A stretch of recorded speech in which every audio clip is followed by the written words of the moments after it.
What is up, YouTube? It is Docky, your Docky Style Gaming, and I am back at it again with another Tiny Tina's Wonderlands video for you all today. And in this video, we're going to be taking a look at some more information that we got from the official Tiny Tina's Wonderland Twitter and their website as well. With Tiny Tina's Wonderland literally getting ready to drop in 2 days, we're getting even more information, of course, and today is even the day that the embargo has lifted for reviews, so we're going to be getting even more content potentially coming out today and even more first-hand impressions on the game. So like I always say, without wasting any more of y'all's time, let's actually just hop straight into this video and straight into this info. So for starters, today on the official Tiny Tina's Wonderland Twitter, they posted a bunch of new blog posts that they added to their sites, and one of them was about chaos levels and the other one was about the myth ranks coming to the game as well. So first, let's go over chaos levels, because even though they are a new addition to the game, they are very similar to some familiar Borderlands mechanics. Now, the link from their Twitter brought you straight to their site, and it says, once you complete the main story campaign, you can visit the Chaos Chambers,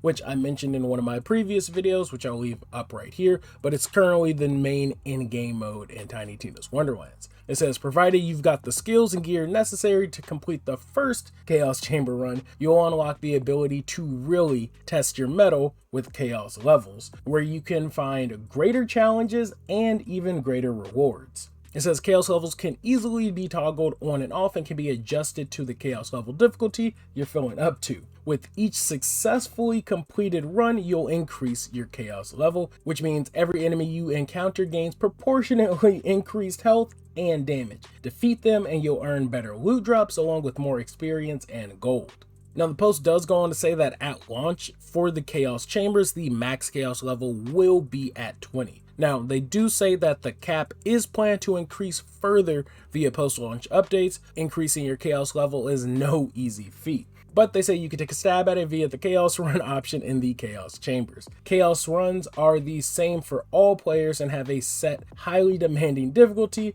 that acts as a skill and gear check before you enter the next tier. Now, honestly, the best part about all of this is, of course, the loot that comes with it. You're going to be getting some brand new loot called Chaos Tier Gear. They said it is way more powerful than your average piece of loot, and items of any rarity have a chance to drop with added modifiers representing higher chaos levels.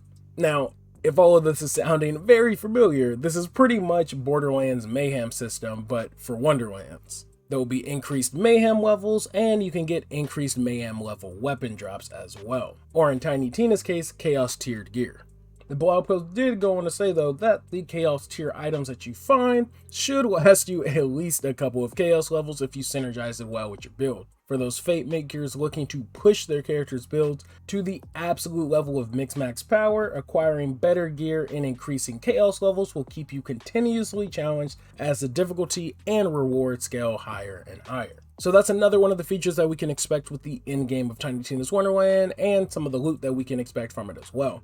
Now, moving on to one of the next features that they're adding to the game is called myth ranks. Now, I'm actually super hyped for this, but mainly because it's very familiar to something that we currently have in a certain video game that I cover on this channel. But according to the website, when talking about myth ranks, it says hitting max level for your fate maker isn't the end of your journey. Some might even call it the beginning. Once you ascend to the highest level, which is 40 at launch, you will be able to unlock and have access to myth ranks, a new form of in-game progression that further increases your power. Once you reach a max level, earning additional experience will increase a new leveling bar representing your myth rank, with new myth points awarded each time you fill that myth bar. Myth ranks manifests itself as a collection of constellations, which you can see in your inventory menu via a new tab to spend any myth points you've earned. Now, this is where it gets pretty interesting too. It says these constellations are divided into 4 quadrants, each representing a new form of mastery. Druid, which is for strengthening your companion damage and synergistic stats. Archmage, which is for supplementing your spell casting abilities. Blade Master is all about your melee damage, and Deadeye, focused on gun proficiency. Each time you level up your myth ranks, you'll move to the next quadrant in a clockwise motion. In other words, you'll be diversifying your points across all 4 quadrants, so you won't be able to focus solely on one. Now, again, this sounds very familiar to a lot of Godfall's in-game leveling system. And with Godfall being a Gearbox published game, I mean, who knows?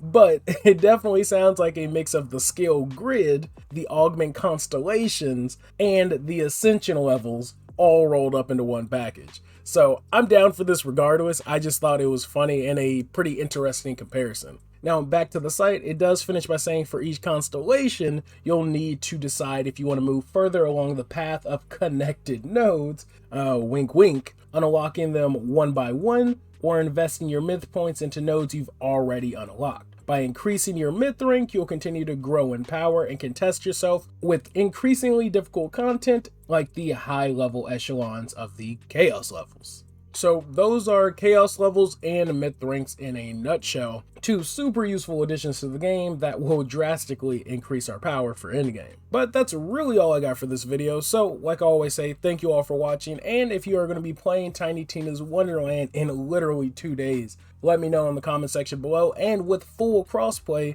I've already mentioned it on all of my streams this week, but I will be streaming Tiny Tina's Wonderland for multiple weeks straight. So if you are looking for people to play with, I will always be streaming with open squads on all of my streams. So if you want to play, definitely go follow me on my Twitch. Links to that is in the video description, or drop your crossplay username in the comments and I will add as many people as I can for when the game drops. Other than that though, I am going to wrap it up. So again, thank you all for watching and be sure to join the Discord if you haven't. Link to that is in the video description. We have guides, builds, LFGs for just about every game that I cover on this channel and more. So I'm out of here, guys. Be sure to leave a like if you liked the video. If you didn't, still leave a like because nobody's going to see that dislike. I'll catch y'all all on the next one. Thanks for the love.